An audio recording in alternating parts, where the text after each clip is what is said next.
বৃষ্টি আমি দেব না, কারণ তোমার থেকে এখন আমার কৃষকের ফসল বাড়িতে উঠানোর দরকার বেশি। আর হাত ধরে কথা বলেন ঠিক কিনা? আমার মুসলমান ভাইরা, আমি আজকের অল্প সময়ের ভিতরে যে বিষয়টা নিয়ে আলোচনা করব, সাবজেক্টের শুরুতেই বলে দেই, সে বিষয়টি হলো বর্তমানে বাংলাদেশে যে তাপদাহ চলতেছে, এই তাপকে আপনারা কি বলবেন, গজব না রহমত? হাত তুলে বলেন, কি বলবেন? গজব। এই গজব নিয়ে আমার আলোচনার বিষয়বস্তু হলো এই, বর্তমান পৃথিবী তথা বাংলাদেশে মানুষের উপরে আপতিত গজব কেন নাজিল হচ্ছে, এর থেকে উত্তরণের পথ কি, সেটা আমাদের খুঁজে বের করতে হবে। কথা বলেন না কেন আপনারা, ঠিক কিনা? এই সমসাময়িক বিষয় নিয়ে আমি অল্প সময় আপনাদের সম্মুখে কথা বলবো। অনেক দিন পরে আপনাদের সাথে আমার দেখা হয়েছে। গত বছর এই মাহফিলে আমি আসতে পারি নাই, দাওয়াত দিয়েছিলাম, শারীরিক অসুস্থতার কারণে এই মাহফিলে আমি আসতে পারি নাই। আপনারা হয়তো মাহফিল কমিটির উপরে রাগ করেছেন যে আবুল হাসান দোহারি দাওয়াত নিয়ে হয়তো আসে নাই, অথবা মাহফিল কমিটি দাওয়াত করে নাই। আমি দাওয়াত নিয়েছিলাম, মাহফিল কমিটিও আমাকে দাওয়াত দিয়েছিল, কোনো আন্তরিকতার ঘাটতি ছিল না। আমার ব্যক্তিগত সমস্যার কারণে আমি তার আগের দিন কক্সবাজারে মাহফিল ছিল, অসুস্থ হয়ে গিয়েছিলাম, এজন্য আমি আর মাহফিলে আসতে পারি নাই। আল্লাহ পাক যেন আমাকে শেফায়ে কামেলা আজেলা দান করে, সকলে বলেন আমিন। আমার ভাইরা, আজকের 1 বছর পরে আবার আপনাদের মাঝে এসেছি, আপনারা খুশি না বেজার? আওয়াজ দিয়ে বলেন, খুশি না বেজার? আসেন তাহলে কোরআন থেকে কথা হবে, ডাইরেক্ট কোরআন থেকে কোরআন। আমরা কোরআন থেকে কথা বলবো। কোনো বাম রাম নাস্তিক, কোনো মুরতাদ, কোনো কাফের, কোনো বেঈমান, কোনো ব্যক্তি, কোনো নেতা, কোনো খেতার দিকে না তাকিয়ে, কোনো স্বতন্ত্র দলের দিকে না তাকিয়ে, সরকারি দল, বিরোধী দল, স্বতন্ত্র দলের দিকে না তাকিয়ে, যেই কথা বললে জাতির কল্যাণ হবে, সেই কথা বললে বাংলাদেশের মুসলমান আবার ইমানের উজ্জীবিত হয়ে যাবে, যেই কথা বললে বাংলার সংবিধানে আল্লাহর কোরআনের আইন চালু হবে, সেই লক্ষ্যেই আজকের কথা হবে। কথা বলেন ঠিক কিনা? আমার মুসলমান ভাইরা, আমরা কথা বলবো কার দিকে তাকিয়ে? ডান হাত তুলে আওয়াজ দ্বারা আওয়াজ দিবেন না, আওয়াজ দিয়ে ডান হাত তুলে বলেন কার দিকে তাকিয়ে? কোন ব্যক্তির রক্ত চক্ষুকে আমরা পরোয়া করি না। কথা বলে না কেন, ঠিক কিনা? আমরা কোনো রক্ত চক্ষুকে পরোয়া করি না। আমাদের তো হারানোর আর কিছুই না, যা হারানোর তা হারানো হয়ে গেছে। কথা বলেন না কেন আপনারা? কথা বলেন না কেন? সেই কোরআনের পাখি আল্লামা দেলওয়ার সাইনি 1 দিন নয় 2 দিন নয়, দীর্ঘ 50টা বছর যিনি কোরআনের ময়দানের খেদমত করেছেন, যার কোরআনের খেদমত দেখে দেখে শুনে শুনে পড়ে পড়ে বাংলার আনাসে কানাসে প্রত্যেকটা ব্যক্তির কোরআনের প্রতি আকর্ষণ বেড়েছে, সেই আল্লাহকে 13 বছর জেলের মধ্যে বন্দী রেখে হাসপাতালে হত্যা করেছে। আমাদের হারানোর আর কোনো কিছুই নাই। এখন আমরা কাপড়ের কাপড় দিয়ে ময়দানে জীবন দিতে রাজি আছি, যারা হাত তুলে দেখা যায়।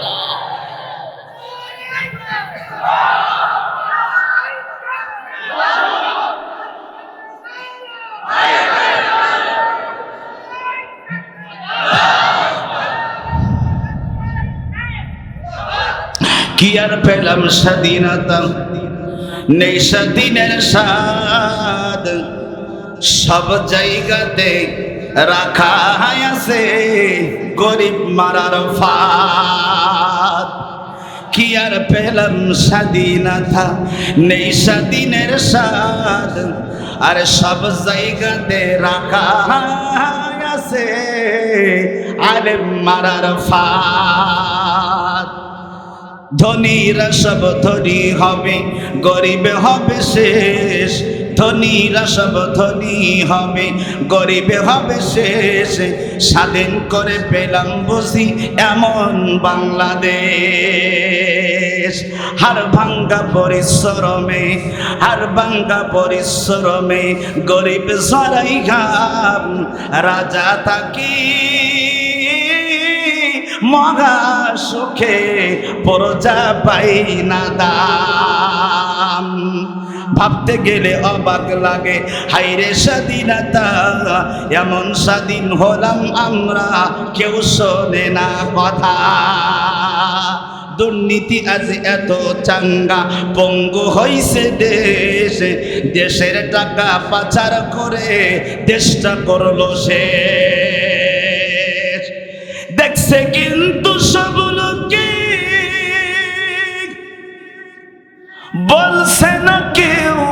কথা, আমরা তাই কি চেয়েছিলাম এমন স্বাধীনতা। আওয়াজ করে হাত ধরে বলুন ঠিক কিনা। এই যে কথা 3 ঘন্টার ওয়াজ এই গজলের মধ্যে আছে, আছে না? আছে না? কথা বলেন, আছে না? আমরা আজকের কোরআন থেকে আলোচনা শুনবো। আলোচনাটা কি? আমাদের উপরে গজল। এই মাইকের আওয়াজ কমে গেছে, প্রথমে যে আওয়াজটা ছিল ওই আওয়াজটা নাই, ওই আওয়াজটা আবার নিয়ে আসেন। যখন আমি কোরআন তেলাওয়াত করেছি ওই সময় যে সাউন্ডটা ছিল ওই সাউন্ডটা দেন। এই মাইকের আওয়াজ বাড়ান, এই মাইকের আওয়াজ বাড়ান, বক্সের আওয়াজ বাড়ান, যেটা আমার দিকে ফেরান। সম্মানিত হাজিরিন, আওয়াজ মোটা করেন। আমরা কোরআনুল কারীম থেকে যে বিষয়টি নিয়ে আলোচনা করতে চাই সেটি কি? আমাদের উপরে গজব এবং আযাব এত পরিমাণে ইতিপূর্বে এখান থেকে 10 থেকে 15 বছর 20 বছর আগে এখন যে পরিমাণে তাপমাত্রা বাড়তেছে, এইরকম তাপমাত্রা ইতিপূর্বে আপনারা পেয়েছেন? একটু কথা বলেন, পেয়েছেন? পান নাই? তাহলে বর্তমানে এই তাপমাত্রা এত বেশি কেন? হয় বৃষ্টি কম হয়, নাইলে গরম বেশি হয়, হয় ভূমিকম্প হয়, নাইলে খরা হয়। আমাদের উপরে গজব আসার কারণ কি? কুরআনুল কারীমের মধ্যে আল্লাহ জানাচ্ছেন। কোথায় জানাচ্ছেন? 21 নম্বর পারা 7 নম্বর পৃষ্ঠা সূরাতুর রুম 10 থেকে 15 নম্বর লাইন। ডান হাত উঁচু করে কোন আল্লাহু আকবার।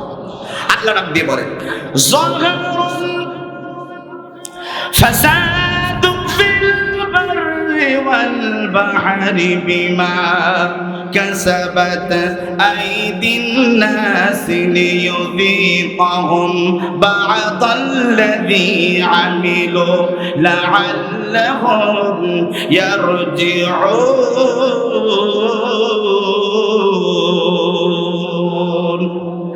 আল্লাহ রাব্বুল আলামিন বলেন, হে দুনিয়ার মুসলমান, তোমাদের উপরে জলে এবং স্থলে তোমাদের উপরে যেই বিপদগুলি আপতিত হয়ে যায়, তোমাদের উপরে যেই বিপদগুলি আসে, এই বিপদগুলি এটা মানুষের পক্ষ থেকে আসে না, এটা আল্লাহর পক্ষ থেকে আসে।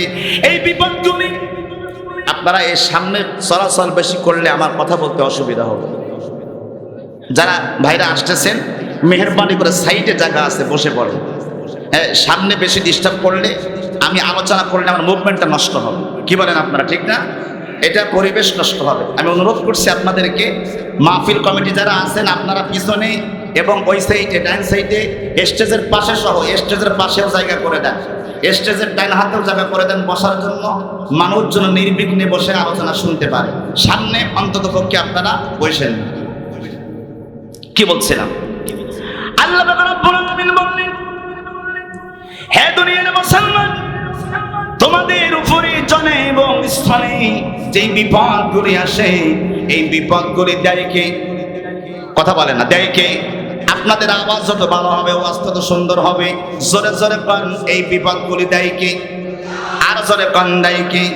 বিপদ যদিও আল্লাহ দেয়, আমার আল্লাহ কুরআনুল হাকিমের মধ্যে বলতেছেন, তোমাদের উপরে যেই বিপদগুলি আমি আল্লাহ দেই, আসলে এই বিপদগুলি আমি যদিও দেই, কিন্তু এইটা তোমাদের নিজেদের হাতের কর্মের ফসল, অর্থাৎ তোমাদের হাতের কামাইয়ের ফসল।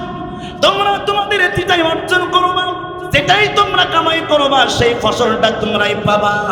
আর যেই ফসলটা তোমাদের আসবে, এই ফসলটা আমি আল্লাহর পক্ষ থেকে তোমাদের উপরে আযাব আসবে। এই আযাব আসার কারণ কি? আল্লাহ পাক রব্বুল আলামিন 2 নম্বর পারা 2 নম্বর পৃষ্ঠা সূরাতুল বাকারা 10 থেকে 15 নম্বর লাইনের মধ্যে বলেন, ওয়ালা নাবলুওয়ান্নাকুম বিশাইইম মিনাল খাউফি ওয়াল জু'i ওয়া নাকসিম মিনাল আমওয়ালি ওয়াল আনফুসি ওয়াস সামারাত ওয়া বাশশিরিস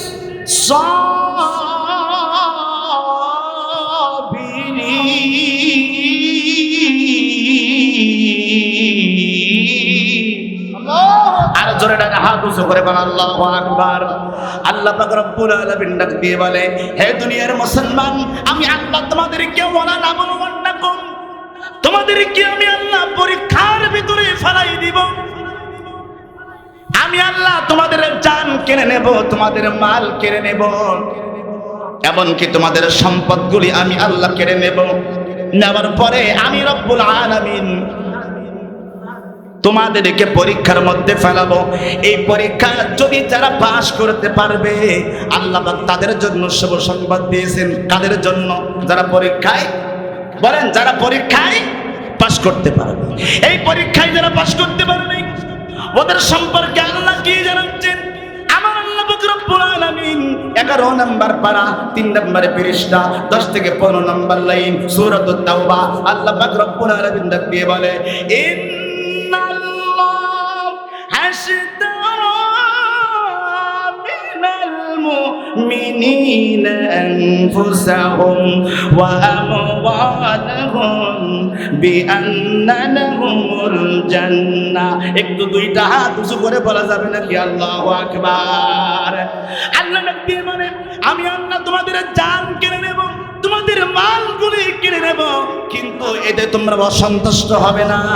আমি রব্বুল আলামিন এর বিনিময়ে, আমি তোমাদের জান এবং মালের বিনিময়ে আমি রব্বুল আলামিন তোমাদেরকে জান্নাতের মালিকানা বানায়া দেব। জোরে বলেন সুবহানাল্লাহ। কিন্তু আমার মুসলমান ভাইরা, ঝড় যখন আসে ছেলেকে মেয়ে বানাই বইয়ের মাধ্যমে, কথা বলে না শিক্ষা ব্যবস্থার মধ্যে।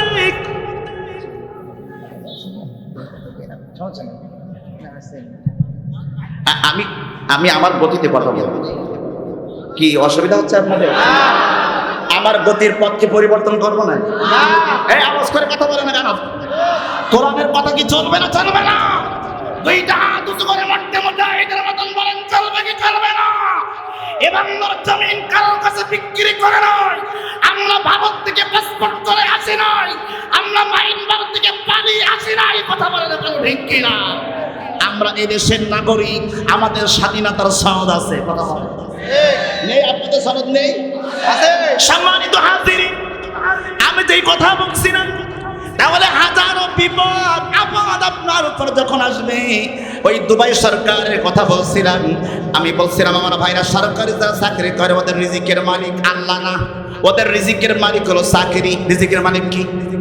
এই ট্রান্সজেন্ডার নিয়ে যখন বাংলাদেশে সব আলেমরা যখন প্রতিবাদ করতেছে, যারা সরকারি চাকরি করে মাদ্রাসার হুজুররা, ওরা স্কুলে মাদ্রাসায় চাকরি করে ঠিক, কিন্তু কোনদিন একটা মানববন্ধন, একটা মিছিল করে নাই, দাবি করে নাই যে একটা ছেলেকে মহিলা বানানো যাবে না, একটা মেয়েকে ছেলে বানানো যাবে না। এইটা প্রতিবাদ করেনি। আমি আলিয়া মাদ্রাসার এক হুজুররে বলতেছি, হুজুর বেতন পান কত? ওই 25,000। 25,000 টাকা যদি বেতন পান, এই যে আপনাদের বইয়ের মধ্যে ইসলাম বিদ্বেষী কথা লিখছে, এইটার কি কোনো প্রতিবাদ আপনারা করেন? কই হুজুর যদি করি চাকরি থাকবে না। তাহলে বোঝা গেল, কই আমার যদি চাকরি চলে যায় আমি খাবো কি?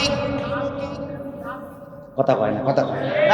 আমার মুসলমান ভাইরা, এই কথা যখন বললো, আমি ওই আলেমকে ডাক দিয়ে আল্লাহর কোরআন থেকে 28 নম্বর পারা 13 নম্বর পৃষ্ঠা সূরাতুল জুমআ একেবারে লাস্টের আয়াতের কথা বলে দিলাম, ওয়াল্লাহু খায়রুর রাযিকিন। এই আওয়াজে হবে না, দুইটা হাত উঁচু করে বলা যাবে আল্লাহু আকবার। এইবার আলোচনা কর রিজিকের মালিক কে? আরো জোরে হাত তুলে বলতে, রিজিকের মালিক কে? কয়দিনের জন্য? কয়দিনের জন্য রিজিকের মালিক আল্লাহ? আরো জোরে কোন কয়দিনের জন্য? না 2-5 বছরের জন্য? আমি তখন ডাক দিয়ে বললাম, এই দুনিয়ার মুসলমান, রিজিকের মালিক যদি আল্লাহ হয়, ও ভাই রে, দুবাই সরকারের দিকে তাকান। দুবাই সরকার এই প্রচন্ড তাপদাহ যখন আসতেছে, এই প্রচন্ড তাপদাহের ভিতর দিয়ে আমরা, রিজিকের মালিক তো আল্লাহ, আর দুবাই সরকার 95% মুসলমান ওই দেশে বাস করে, অথচ 95% মুসলমান যেই দেশে বাস করে, গোটা পৃথিবীর রিজিকের মালিক যে আমার আল্লাহ করে দেয়। ওই সরকারি চাকরি করা হুজুর সত্যি কথা বলে না চাকরির ভয়ে। আমি কায়রায় খুলনা পায়ের কাছে কইরা একজন আলেমকে বললাম, হুজুর উনি ঢাকার আমার মাদ্রাসায় হেফজখানায় চাকরি করার জন্য ওনার ছেলে আসছে। আমি ডাকতে বললাম, ভাইজান আপনি তো অনেক টাকা পয়সার মালিক, আপনার ছেলে কি কেন চাকরি করাবেন মাদ্রাসায়? ভাই হুজুর গো, আমার কোনো অপরাধ নেই, শুধুমাত্র ইসলামী আন্দোলন করার কারণে আমার আজকের 22 বছর ধরে আমার চাকরি নাই। আমি কইলাম তাহলে আপনি খান কি? উনি আল্লাহর কাছে শুকরিয়া আদায় করি তো চোখের পানি ছেড়ে দিয়ে কান্দার বলে, দীর্ঘ 22 বছর ধরে আমি মামলা চালিয়ে 22 বছর পরে বাংলাদেশের সুপ্রিম কোর্ট আমার নামে আমার পক্ষে রায় দিল। বলল বিগত 22 বছরে যত চাকরির বেতনের টাকা উনি ক্লাস যদিও করেনি, 22 বছরের সব বেতনের টাকা একবারে দেওয়া লাগবে। এইবার ডান হাত ধরে রিজিকের মালিককে, আরো জোর রিজিকের মালিককে। তাহলে আজকে তারা সরকারি চাকরি করে কিন্তু কোরআনের বাস্তব কথাগুলি বলে না, চাকরি হারানোর ভয়ে ওরা মাঝে মাঝে মনে করে আমার চাকরি মনে হয় আমার খাবার দেয়, কথা বলে না, কিন্তু আসলে রিজিক দেয় কে? সম্মানিত হাজিরিন, তাহলে আমি আপনাদেরকে বলছিলাম কিনাউট সেটিং দুবাই সরকার কিনাউট সেটিং শুরু করলো। এইটার নাম কি? এই ধরে কয় এটার নাম কি? এই যে উপরে উপরে এটা আম গাছ না, মানে উপরের নাম কি? আকাশ না, বলে আসমান। আর জোরে কোন নাম কি? আসমান। ওই যে আসমান আপনি দেখতেছেন, ওই আসমানের মালিক কে? আরো জোরে, আরো জোরে। আসমানের মালিক আল্লাহ। এইবার আসমান